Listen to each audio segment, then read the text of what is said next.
Hello, Eternum, and welcome to KOTT News, Eternum's #1 source for news. And this is the War Report. Another day of peace yesterday as citizens of Eternum celebrated the 3rd annual Festival of the Campfire. Refugees, both old and new, enjoyed a day off from the tribulations of war and simply sat back discussing the first days on the island. KOTT News were on the scene and spoke with some of the festival goers, getting their reactions to the event and their memories. How long was your wait to get on the island? I had like a 15,000 wait. It was pretty astronomical. The queue number was pretty high. Although it didn't take that long for me. The number dropped pretty quick. I think I ended up waiting like 2 hours. 2 hours, lucky guy, man. I waited for about 4 hours before I came back and accidentally canceled and then had to wait another 8 to maybe 10 hours after that. So it was like a 12 to 15 hour day before I got on. Yeah, I remember, I think I was purple when I started, and everyone was like, send gold so we could buy towns. I just remember like any gold I would get, I would just send it to the person like right away. Yep, that was us too. That was us. I remember it was Ghost Legion got Everfall, and then they were fighting in faction chat with, everybody was fighting with them all day long. Like, why didn't you take Windsword? Why didn't you take Windsword? I remember the argument for Windsword. I actually voted for Windsword as well. Thank you for joining us at the Festival of the Campfire, my friend, and welcome to the island, refugee. You say you've only been here 2 weeks? What do you think so far? 2 to 3 weeks. It's okay. It has its ups and downs like every other MMO out there. I'm a pretty hardcore MMO player that's played pretty much everything out there. Korean, American, etc. And I mean, it's pretty cool considering it's Amazon Game Studios, first quote game. Using their game engine, right? It's pretty cool what they got going here.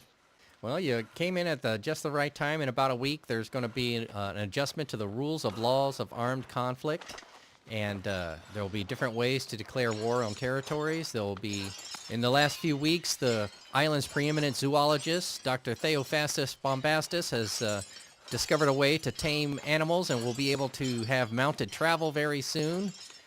So be sure to look forward to that. And then, of course, the combat enthusiasts of the island have discovered and managed to craft a new weapon, the flail. So there's a whole bunch of new things coming down the pipe, and we're not quite certain what's going on down south in Old First Light, but the Southern Observation Post seems to have discovered a new trail, so soon we might be blazing a trail into the Southern Observational area of Old First Light, and we'll discover what's going on down there. I suspect Adiana Throne has something to do with the Angry Earth overcoming that region. So KOTT News, yours truly, war correspondent JChalant, will be on the news trail there, and we'll discover what's going on, and we'll bring it all to you as we do every day with KOTT News.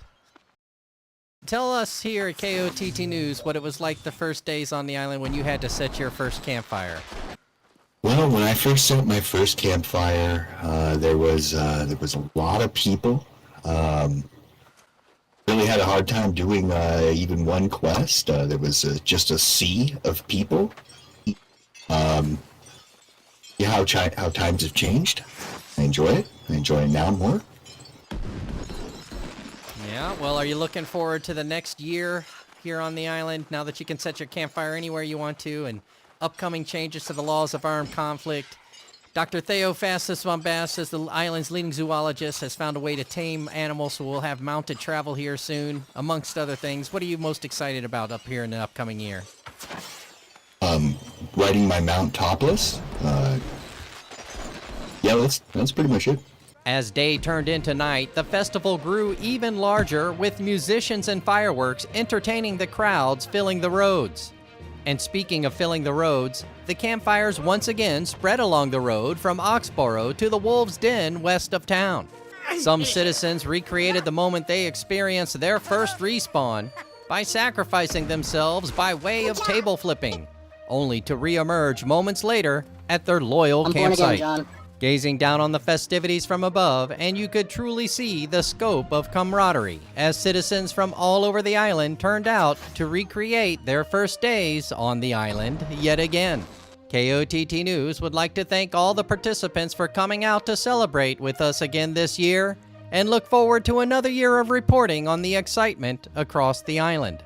Turning to the weather for tonight, and once again it's looking like another day of sunshine as the sun makes its way across the Eternum sky. But citizens should be on the alert after sundown when the temperatures drop and the corruption forces of the island rise up in 20% of the regions. Simulated Fantasy Combat Resolution returns to the island as well again tonight, brought to you by LARPCO. Remember, if it isn't LARPCO, it's cardboard.